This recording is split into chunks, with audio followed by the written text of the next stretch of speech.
welcome to the Jenn Hayward Show. My name is Jenn Hayward, and I guess it's my show. You've reached us on the 17th of February. It's a very special day because we have a very special guest. Well, all my guests are special. Some days we have tax accountants on, and some days we have rock stars, and everyone is equally important in my book, although this one's a little more important. She'd hate that I said that. I can see her. She's in the green room. Today we're bringing you none other than the Miss Bif Naked. She's laughing at me. I usually just ramble on the beginning for a few minutes to gather the audience up. So anyone watching right now, you can like and share it and say, hey, come interact with Bif Naked. And I'll explain a little more as we go. But because her time is precious, I'm going to bring her right on instead of doing a monologue because I didn't really write anything. All right. So without further ado, please welcome Ms. Bif Naked. You are so adorable. Honestly, you're so adorable. Like, it's honestly, true. You're so adorable. True. You work full time and do this this podcast. It's pretty cool. Well, I have to create something. My computer might die. I'm like, everyone's like, wow, you must really prepare for these interviews. I said, I do not. I pick people I want to interview. I didn't. Well, this is also the only chance we get to chat. Right. So for those who don't know, Bif Naked and I are friends. I call her Bif Naked. No, we met a couple of years ago, but I went through your agent because I'm always very careful not to exploit our friendship, and you always laugh at me. You went through my publicist. Oh, publicist. That's right. Yeah. Agent's different. Yeah, and so for those who want to interact with Bif or myself, probably more Bif, and ask a question, you need to watch from YouTube or the Facebook professional page, The Jenn Hayward Show. If you're just hanging out on my page, she won't be able to read anything you say. And then you're going to get all mad at us and then cry. So I'm telling you now, you're so sweet. So we're going to get right into it. This is the style of my show. And it was funny. Your publicist was like, wow, you guys just talk, eh? And I'm like, yep, that's what we do. It's lessons learned. It's talking is fun. Well, I originally wanted to bring you on to promote your show, but your show's passed. So I guess let's start there. Is this your first Zoom show that you did, or have you done others? So it was a streaming show that was through sessionslive.com, which is a fancy popular website that does streaming concerts. And it was the first time we'd ever done a rock show like that. And it was postponed because we're in Ontario, and the December 30th original show date got postponed due to the lockdown. So February 13th seemed like a perfectly fine date to do it. And it was a lot of fun. Well, that's good. I'm such a good friend. I didn't go. That's okay. I'm the worst, but I mean, people like, what is it like to be friends with Bif Naked? I said, well, I won't lie to you. I've never gone to one of your shows because one, if I went to hang, we'd be, hey, you're working, and I understand. Just grab some coffee and do a little show and that. But also, I don't like crowds, and so it just doesn't make sense for me. Well, hey, welcome to life in a pandemic. I can't say that I don't know when we'll be allowed to gather with crowds and rock shows again. So it's kind of up in the air, it's a little bit daunting to envision. Although I was with these two film guys the other day, and they said that they work with a lot of hip hop artists and a lot of rappers. And they said everyone has moved to Atlanta and to Florida so that they can keep going and keep working. Which I found very interesting because, we take our stuff seriously compared to down there. We do. Someone actually, I want to show you a little feature. Someone makes a comment and I can put her on. Neat. So she said, I love your music. Whenever I pick me up, I love myself today. Our tango shoes is always my choice. Very nice. I'm so happy to hear that. And Kirsten, if you want to do me a favor and share this right now so people can join us, that would be great. Can I tell them the story, though, about the first day I met you and I asked you about that song? Is it? Sure. Okay. It's fine. Well, because I asked Eric, is there anything, because we know each other so well, that I've not, and he's like, She just doesn't care. You say whatever. And I'm like, well, I'm not going to be like, let's talk about our childhood. Like, that's not why we're here. But for those who don't know, the very first time I met, I had hired you to speak at an event. And then I came down to do some promo with my friend and we were both kind of really excited to meet you. And then we realized you're exactly who you present yourself on Instagram, which is like, namaste, the nicest person in the world. Like Oh my goodness, I it's thought, good when I pay you to say nice things about me. absolutely. Well, no, it's well, no, I'm not complimenting you. It's sickening. You're so positive. Hilarious. Oh my Hilarious. God. You're like, doesn't matter what's going on. Well, life is long. It's good. And I love it. It's just because I'm such a like, and you're like, yeah, it's all going to work out. And you're right. It all works out, right? It does.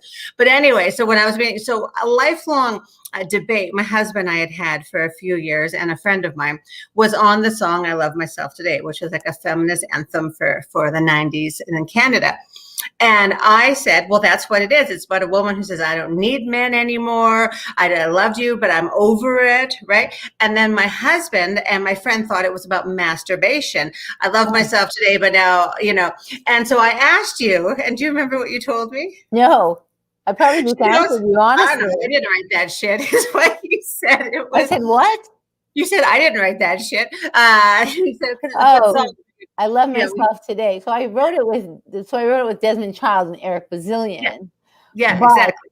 Yeah, it was there were three of us wrote the song. Absolutely. Yeah. No, I love myself today is definitely, like most people I know, it's nothing that it would ever escape my lips normally. Yeah. Yeah. Well, no, I think that's fun. So well, that's it. Is that you're like, well, it's a little sappy, and I'm like, and just the idea that a man was involved in writing, and then I'm like, I think my entire the music industry was exposed for the first time. But I still love the song, and I still, you know what I mean. But it's like, you're right now that you're listening to it. But I said it's a great anthem, and it's very commercially viable. But what are some of the music that you put your heart and soul into? I already know the answer, but like, what is your favorite songs? I wrote that. That's all Bif. Oh, well, actually, we were recording vocals today in this system and lost every track that we made about an hour ago. Oh, yeah. But it's always that way. And I think that every song that we work on, we put our entire heart into. And even though for me, I Love Myself Today wasn't a feminist anthem, ultimately, it's for anyone. Regardless of whether or not they're a woman leaving a man or a dude leaving his job or whatever the case. And I think that's why the song has longevity, just like Tango Shoes. Both of those songs are about standing up for yourself. And I think that's always kind of a theme in songwriting that I like to tinker with, because it's not natural for us. Well, for me anyway, to stand up for myself other than on the stage. Well, that's where you own it. Like, so you're such a small, and first of all, I need to tell you how good you look. I tell you that every time. And I have to tell people so that nice to me. It doesn't matter what time of the day, like any international trip I've taken, we drive to Toronto and you see me or Josh or the kids off. Once it was like 7 a.m, and you just, and I get it. I understand why, but you always look great. It's adorable. I'm just like, this is a hair piece, and I threw on some lipstick, but people don't know how hardworking you are.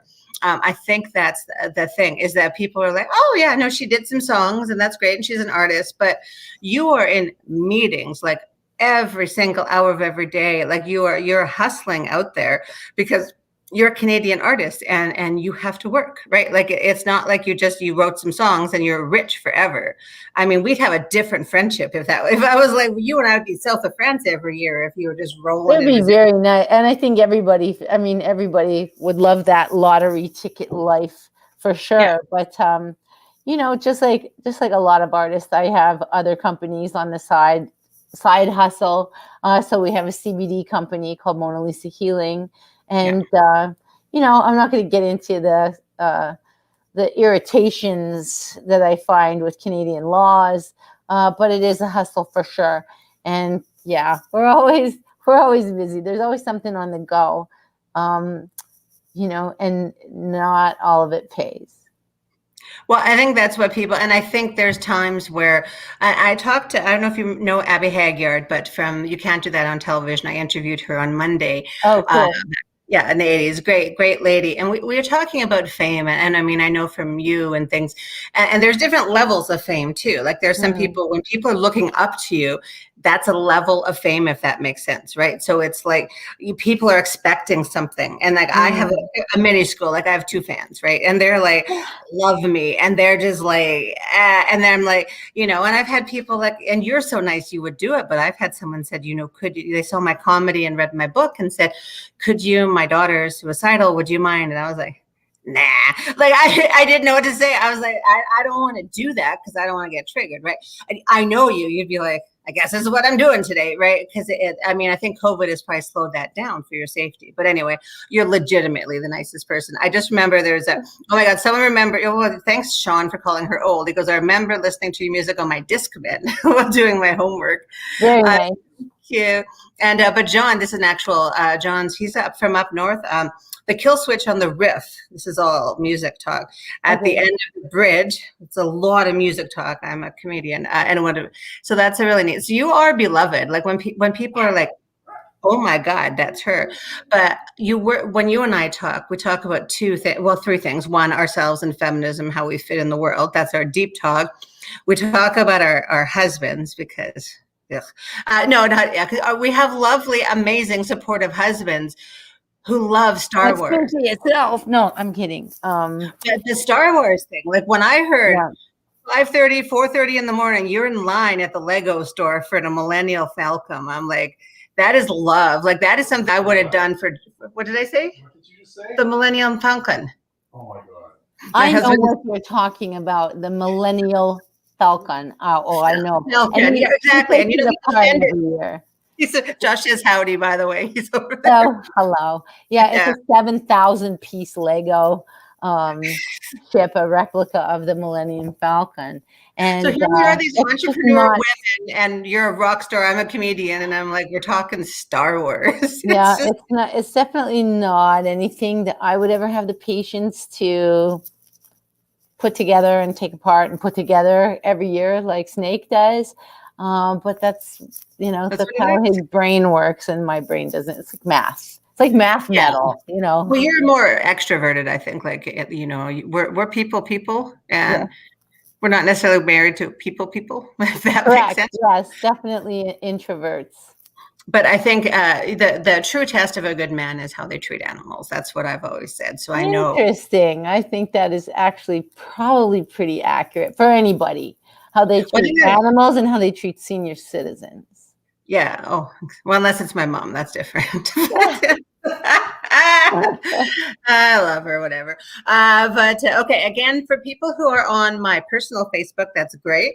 But go to the professional one if you want to interact with Miss Naked, which I don't know. I still call you that, which is funny because I know God bless you. Makes me feel you're like whatever. You're just so down to earth like that. When we talk and you've had such an interesting career, but people don't really know what a great speaker you are. So I had you, and I remember because I didn't really know you, right? And I knew, your music and your story. So yeah, I think that's someone I'd like to be the one of the voices of She's the Change, right? And as you and I got to know each other, there's a lot more synergy. I call us very woke but moderates to some degree, because we've both we fight for other people. I would say you in a much larger official capacity, but sometimes you get burned because I've seen people try and cancel you in cancel culture because you were doing a gig that you didn't even know. Do you know what I mean? Like someone booked for you, and I've seen people go after you, and I've had it to a small degree, and that I think that's where we both understand there's intensity and everything, but you still have to do your research and get facts, right? You are not just one moment of your life. Because if not, I can think of 1,000 moments in my life where I'd be like, if someone looked at me that day or their perception of me that day, yeah, I'm a crazy psycho, or whatever. So so fun. Well, I mean, but the same is true for you. And I agree with you. It is synergy for sure. But basically, I think we probably would have been friends in grade 10. also. Oh yeah, I was And pretty so nerdy. that, and We're that's so close too. So you make naturally. connections like that in life. And it's great, as an adult to be able to make connections with like-minded people. And then you have a mutuality in that way. It's cool.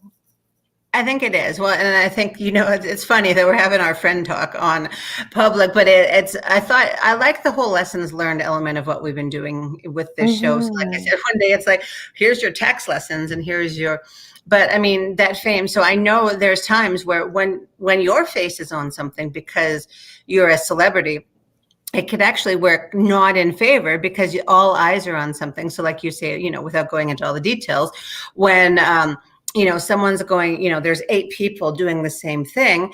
And one person, oh, hey, well, there's a celebrity. So let's attack her. When there's haters or you're not living up to your perception. Do you have trouble with that when people are expecting you to be a certain way and you're just like, I'm just me? Or is that?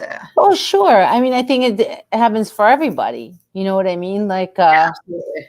there's nothing you can do. I mean, going through a week, and this as an entrepreneur, you can't stop. The job doesn't stop. Yeah. It just doesn't stop. I have migraines all the time. The job doesn't stop. I still have to, put on my stupid grin and not think about the absolute collapsing pain inside of my noggin and just keep going. I don't know. I've only missed one show in 30 years. It was in 1996. And it was no fault of my own because of traffic and trying to get through a snowstorm or whatever the case was at the time.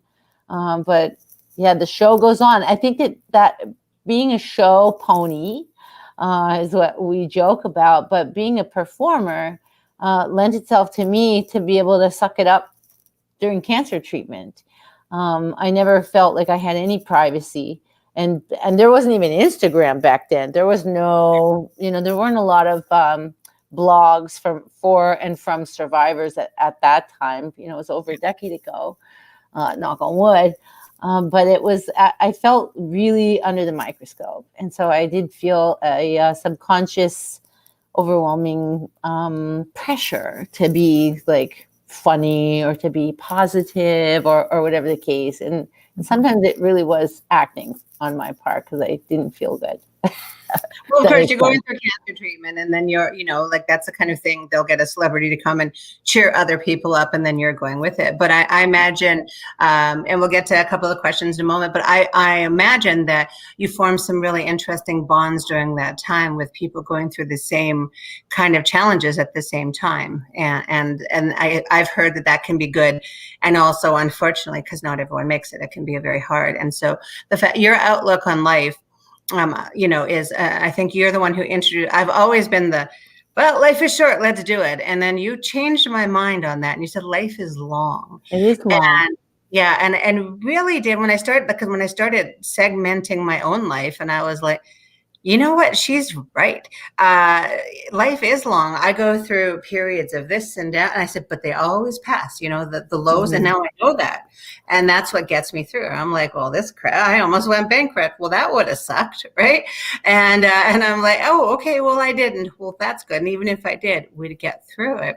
And so I want to thank you for introducing, if that's a good lesson that we could teach people, is that life is long. And if you get caught just in that moment, it can suck. You have to feel your pain and all that, but you can't get stuck. Do you know what I mean? So absolutely. And when I say it's long, I mean, sometimes it is long. Like, oh my God.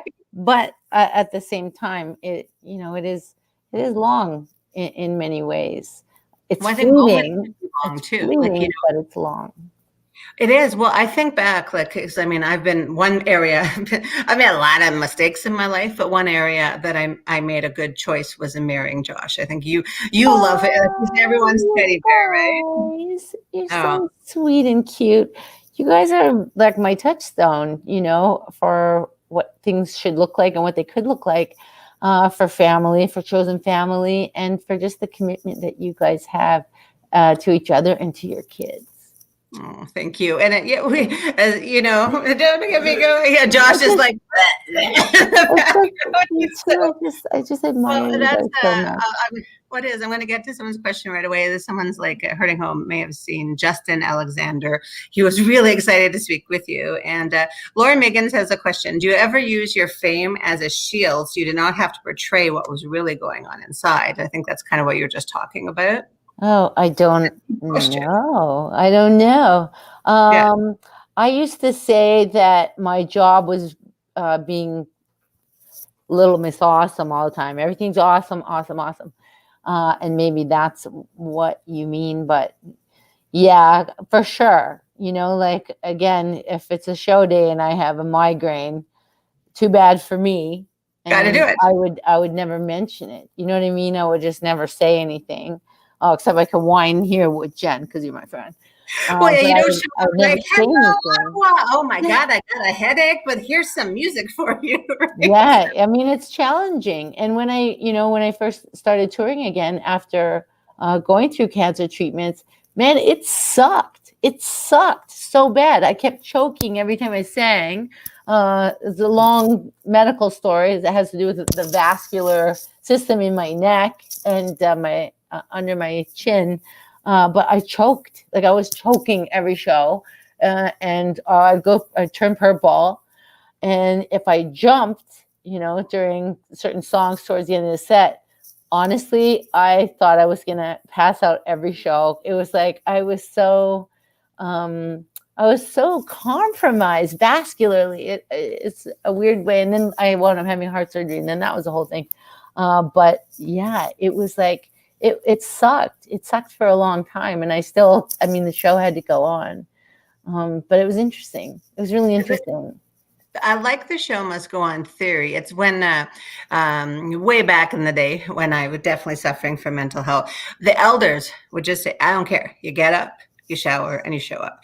And honestly, it is the best lesson I give my kids, and they've seen me have, our eldest isn't doing very well. And my younger ones have seen me have panic attacks over it. And I said, well, that sucked. And now we go to work. Like it doesn't matter. You still got to get stuff done. I've had one of my children try and light themselves on fire and have the police escort them out as I'm trying to do payroll, right? And I just said, I said, I'm sorry, I have to finish the payroll first, and then I'll deal with your mental health crisis. Like, what are you going to do, right? It's what we do, parents and people. It is, and that's why I love you. Is that you just accept people. Do you know what I mean? Like whether it's our crazy family, well, I mean, because we have that synergy, but with just people, you're like, oh, that's an interesting way to think about stuff. But you don't sit there with like huge judgment. And that's why I like talking to you, is because, you can say something that's like sometimes I'll say something or you might say something and something that doesn't sound like something you should say, right? Like, and I'm like, yeah, I didn't know I felt that way because I've sort of went from social activist to capitalist and trying to merge the two. And I just understand things from different lenses. And sometimes I'm a comedian. I try and make jokes that don't work, right? They're always funny. That's true. Yeah, no, it's true. Anyway, so one question someone had here, which was nice, is Robin McKee. By the way, I'm going to give her a shout out if you don't mind. Crawford Jams. I know it's a very good jams. If you're here, I'll make sure she has a vegan one, which I don't think they have. Anyway, it's very tasty. What is your current female mentor? So who would you look up to and talking to and mentor and where you want to go in life? Oh, well, besides Jenn Hayward. I know she was going to say constantly. Almost any female that is able to balance work and childcare, really and truly. And even my younger sister falls into this for me, because even though, everyone kind of goes, oh, well, if you get to work from home, you're lucky. That's like, well, it really depends. I don't know. I think that they're like, for my sister, she doesn't have her commute anymore or going to the office. And that might sound awesome, even though she's very introverted and shy. But it was just those little interactions. And now she's home full time. My other friend, who is a dog mom, is home full time. And I just think that you don't get a break. they don't get a break. And I know that from always working from home as an artist. Yeah. There's no break. So I always say anyone who can work full time and also juggle kids is definitely Yeah, a well, I mentor for just me tell and a Josh to do hero. stuff. I don't know. Throw him in the car, throw some food in there, see what happens. Bring him to work at 2 a.m. and make them work at the warehouse. Oh, that's good. By the way, which a nice, sweet. Like Jane's okay with me telling the story because I do it on Facebook. But a guy and her were really hitting it off online, and so he said he respectfully wanted to meet me. And so I made a joke, said, sure, bring him out on the 14th and make him work warehouse at 6 a.m. So he did. And oh, no. And so I said, okay, the next day, sure, you can go out. And the little shit tried to make a pass. She said, no, he touched her again. And she said, go fuck yourself. And that's my girl. But you know what? Those are the people even though you help influence that take no shit, like, you know what I mean? And amazing. I wish I had that person when I was 14 and 16. Well, I know I've heard some of your stories from those age, right? And that's why it takes a village. I can't just, that's when you say parenting, I guess there's sort of like the anti-Bif mode too, I'm sure, to, you know, your actual aunt and to the people, but you also are an amazing advocate for animals. In fact, that's the only time I've ever tried to, like, maybe I could exploit my fame, because there's, I mean, I think the true winners of COVID are the dogs, and that's a good thing, because there's, like, for every rescue dog that comes up, there's like 100 applicants, right? Yeah. And so, you know, I went through when we made our big loss in November, and I'm still grieving it. So every now and then I'll see a rescue, but we're really picky because we want to see who goes with Gibber, with my lab, because he's got issues. Right. And so and I said, you know what, if someone doesn't have any dog, just go, you know, I've still got my Gibber, and Josh is really hairy, so it's good. Very good. He's got his headphones on. That's how the kind of life we lead, is I'm talking to a rockstar and he's like, nah. Perfect. Oh my God. Someone asked if you ever cried on stage. Yes, all the time, constantly. Yeah. During rock shows, it gets awkward, especially back in the day. You know, it's kind of like incriminating to have, you know, to be, you know, crying when I'm trying to, you know, get the mosh pit going. But there have been certain reasons. One, I got my teeth knocked out once. Long story, but it was a stage diving accident that happened. I wasn't stage diving, someone else was. And I find that when I do acoustic shows with Snake and we do the book reading, I read stories from the book, and then we sing the song that was recorded over, you know, the repertoire that I have. And there's a couple songs. One is about when I was a runaway. I was a runaway when I was in high school, and met with many great misadventures on that time, and wrote a song about it. And every time I sing it, every single time I sing it, I cry, and I embarrass my husband, who's my guitar player. And he's just like, I knew you were going to cry. You always keep it together. Like, you sang it like 700-800 times, maybe more. Like, can you not keep it together? I never can. They're just like, they're so over our emotion. They're like, yeah, but it is. And I think it's, honestly, I'm visualizing right now, not you, but if you insert, you know, a male rocker in that sort of getting overcome, like, I can see comedy, which is an interesting play on gender. Do you know what I mean? Like, it's emotion. But I also remember, I think it was maybe Oasis, and I saw him do like a live show. Again, you know me, I'm not a concert person, but I'll see clips or whatever. And then he did it, and he was so overcome because he just stopped singing, and the whole audience. Noel Gallagher. Yeah, and he was just, and then like, and everyone was singing, and he just started crying because, like, his words were.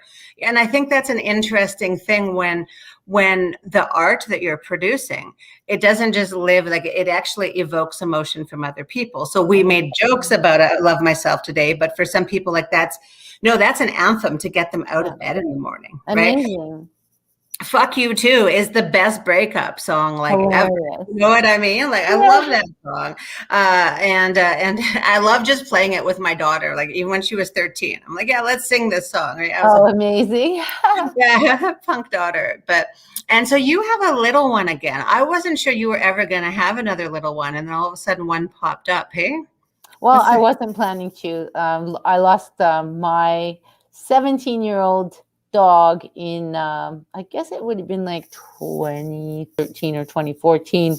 And I just, it just never, I just couldn't bring myself really to having another dog because I traveled so much. I was back and It's a forth little thing you between can here travel with. and Europe. Well, I just never thought it would happen. And then I married a partner who honestly carries some childhood trauma around surrounding pets. And we didn't, it just wasn't coming up. And somehow he found out about this dog this year that needed to be urgently rehomed. And there was no question. So we got Ace, and now, of course, now I basically try and breastfeed this dog every day. It's all over. This dog has my heart. It melts your heart. Josh never grew up with dogs. I said, that's unfortunate. He was a cat guy. And then we had our first one. And then when we met Jones, we never really wanted a beagle or a small dog. I'm always been a lab, big dog person. And then Josh, a big 6'2", all these things. And they're just like big guy, little dog. And it's the cutest thing. And because they're so gentle, you get to see that side, the dad and where I'm the wrestle. Do you know what I mean? So who says to marry another musician would be your dream? To be in a band together sounds heavenly. Is that always true? Like, I mean, I used to joke, working with Josh all the time, every waking moment. Like, I don't think always working with your spouse is a dream. I don't know. What do you think? Without any shade to to Snake, it's about love you. But is working with him every single second of the day a dream for you? When we're traveling, yes. It's like being army buddies in a way. And I have a real unspoken language with him on stage and performing that is irreplaceable and indescribable. But today, doing tracking at home, tracking vocals, of course, is a perfect example where we run into technical problems with this cloud system we're doing tracking with Doug Fury, who's currently in London. And somehow we make it through. I mean, you're a cute couple. Like, I've been married before, and this is the winner. This is the winner. This is when I love him. I do. He's so quiet, and then he'd be like, and I'm like, all right, but I remember one day he actually broke down, was playing games and stuff like that, and he was just like, woo, and then he's like, and I'm done. He's very, very shy. A lot of times, I never take the fans. A lot of times it's like, I guess it's just Bif tonight, right?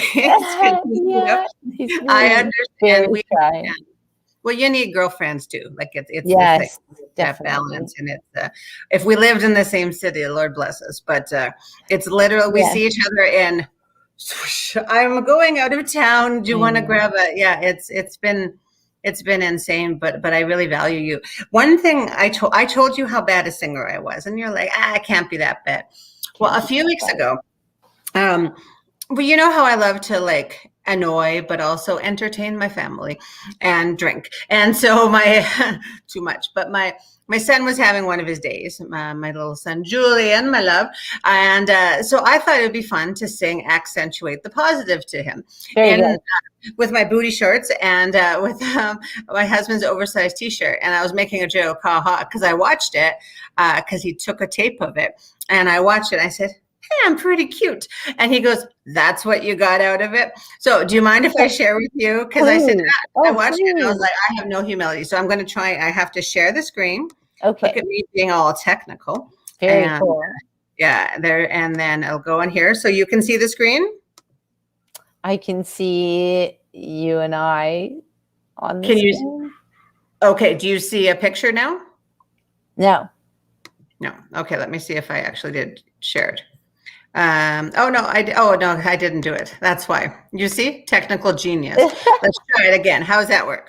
Oh, You see very it? good. Yes, I can. Okay. I have to You put can my see glasses really on. hot woman about to serenade her son. It's only 30 seconds. Cover your ears, cover your glasses. Here we go. Very All right. cool. Straight. My last remark. Jonah in the whale, Noah in the ark. My ass is hanging out. Everything looks so dark. Well, man, they said you better. Julian, sing it. Accent, to ate the positive and eat them, and ate the negative and latch on to the So affirmative. cute. With Mr. I And love that's it. it's I the love husband it. I have. I I thought love you'd it. appreciate it. But Oh my no. gosh, that's amazing. And You're the Julian did best not mom. accentuate the positive. He did not appreciate that whatsoever. But I just, there you go, guys. That was my singing debut. Very nice. The best Yeah. mom. Oh yeah, he did not appreciate. And he's like, and you're not wearing pants to boot. That's great, Mom. So It's honest. And 10 years ago, no way would I share that. But I was like, it's fun. So we have about 10 more minutes. I know you have another meeting after this, and so what are some of the lessons? So the first lesson, of course, is life is long. And I think the second thing is, no matter what's going on, you get up and show up just like you do, right? You don't feel like doing a concert. You can't just cancel, right? You're just like, yeah, I got a headache. Yeah, I'm glad you all paid your money, but go home. So what other kind of lessons from your life could you impart on someone? One more lesson, and then we'll. I think the older I get, the less in a rush I am to react or respond. So I've discovered in the last year or so, and I can't say for sure that the pandemic has made any difference in this, but I find that now I have stopped talking when, especially if there's conflict or anything like that going on. I always wait now, and I never used to do that. I used to lose my mind and panic or get anxiety or get upset or start future surfing and what ifing and getting upset. And now I wait. Now I sit back and I wait, and whether it is drinking a glass of water, which I hate, but if you put a teaspoon of sugar in water, you'll drink it. I learned that a long time ago. It helps you drink more water, but probably bad if it's too much sugar. But anyway, I wait before I respond or react. And that's something that I had never really grasped when I was younger. And the older I get, the more I just sit back and wait to respond, because I know that if I give it 10 minutes or even sleep on it, that my reaction is going to be different. And I want to be the person that responds in a better way than I think you respond with love. Like I've never seen you respond in anger to anything. And I've seen people do stupid things. Do you know? I mean, I'm talking recently, obviously, I didn't know you 20 years ago. I'm pretty sure there have been the odd time. I mean, you were an angry rocker. That was kind of the thing, right? I was very lessons learned. Yeah, life is long. Get up and show up. Be patient in responding. Those are good lessons. One of we had a night before the She's a Change. We went to a vegetarian restaurant. And I remember. I love that restaurant. Green Door, for anyone who goes, it's a good restaurant. Keep supporting it because it's hard because they can't do the buffets right now. Sure. That's what it's all about. But they were good because I like meat, but I thought, I could always find and just good solid food, and also just like the community atmosphere that they have there. It's a really neat thing. But I remember we were out there, and you're telling a few stories because you were there's quite a few of us at the table, and you were kind of, I guess I'm on, right? You got people are here to talk to you and stuff. And I remember I've never seen my husband go from to because he's not the most excitable guy, right? Like he's very calm. He's this, right? Great pricing at Green Door. That's right. Someone said very good, practical. But I remember you mentioned something about one of your tours, and you said the word Johnny Rotten, and I think like my husband like jumped out, and you guys had this conversation, and I sat there and I who's Johnny Rotten? Like, that's how, I was like Grease 2. Like, I wanted to be a pink lady. That was my whole thing. Adorable. And then Josh had this. So you've had, like, people don't really realize, like, you've been around. You were part of Lilith Fair. Like, that's amazing. The Indigo Girls, and the Indigo Girls, I know the real name, and they know you. Like, you were part of something really big. And I won't ask you to tell stories from the road because you and I have gone through that privately, but I think it's you've met all these great people because you are one of the great people, right? God bless you. God bless you. It's true. I don't just say that as like, hey, my friend, because I'd say that about any of my friends. But when I listen to your stories, you always are talking from the angle of love and talking from the angle of like the greatness of the people. Even if I've heard you say something about, well, they didn't like me, and that's all you said, where someone else would be, well, if I got to, do you know what I mean? Like, you always talk in love, and it's a good lesson, because I'm not like that. Like, I am to Everybody's a degree. like that. Everybody's well, I'm not. like You that. know what I mean? I'll get off. Yeah. That's also because I have teens, and that's usually where my anger is directed. So sometimes my not responding right away is just texting you or or someone, and then I respond nicely to them. Of course. And that's a good habit to have, and when we can share with our friends, and it gives us a second to kind of get it out or vent or get another perspective. Sometimes that little small validation is all we need to feel better about something, and then we can respond in the way that we really want to.